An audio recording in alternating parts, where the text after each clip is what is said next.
dear colleagues, dear Ursula, and I'm grateful to you that during these very difficult years for all of us, for Europe, we have maintained unity and ensured that Europe is stronger. The world has seen Europe's effectiveness, has seen our ability to find the right decision at the right time. Dear friends, the EU approved a negotiation framework for Ukraine, and negotiations on our country's accession have already begun. Thank you very much for it. This is Europe's historic choice. Thank you again. And I'm convinced that every European nation that shares common European values should be part of the European family. This is true for Ukraine. This is true for Moldova, really for the peoples of the Balkans. I'm sure Georgia's moment will come. I'm sure that there will be decisions regarding Belarus, because it's also a European nation that should be in a united Europe in the future.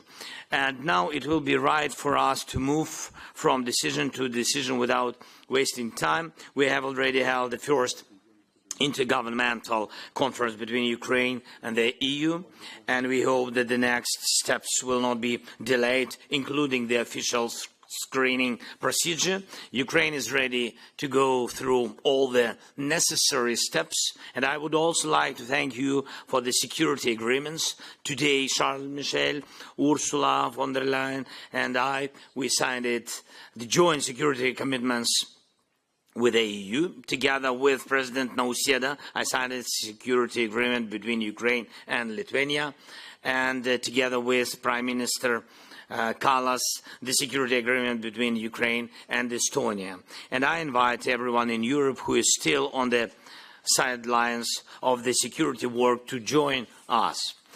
And one more thing that is important to mention: in May, Putin tried to expand the war by launching a new offensive in the east of our country. Thanks to the bravery of our people and the decisions of our partners, we stopped this Russian offensive.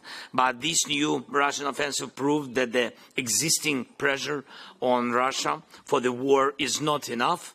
And so, first, I wanted to mention about military support, artillery, shells, and fulfillment of every promise is important, not only in terms of protecting lives, but also to destroy the Russian illusion that they will achieve something by war.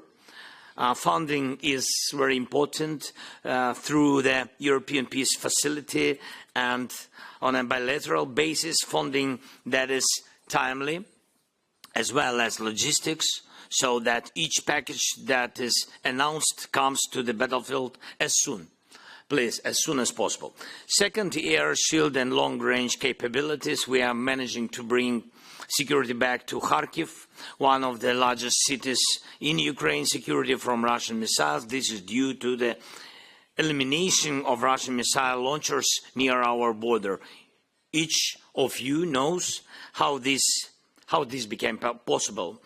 And also we must protect Kharkiv and every other city in Ukraine from Russian guided bombs. That is a big problem. Our long-range strikes and modern air defense are the key to stopping this terror. And I thank each and every one of you who is helping to make this happen. The third is Russian assets.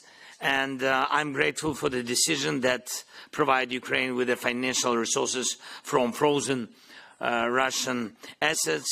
It's fair that the assets of the terrorist state work to protect Ukraine suffering from Russian terror, and all the assets of the terrorist state should work to protect life, of course. And we must find the right way to confiscate all these assets. And now we see how the sanctions against Russian oligarchs started to be lifted. We must stop these and strengthen sanctions, because Putin's regime rests on such money. And the fourth is energy. Closer to winter, it can be the first, really. And so Putin wages an all-out war against our energy sector. It's our duty to prevent Russia from setting a precedent for destroying the energy of an entire nation. If Russia succeeds, it will become part of military doctrines around the world. Energy is one of the foundations of the normal human life. We do everything we can to restore the power generation and to protect this generation, and we need a significant increase in electricity imports from the EU, as well as support with equipment and other resources to protect and restore our energy system. And the fifth is diplomacy. Thank you all.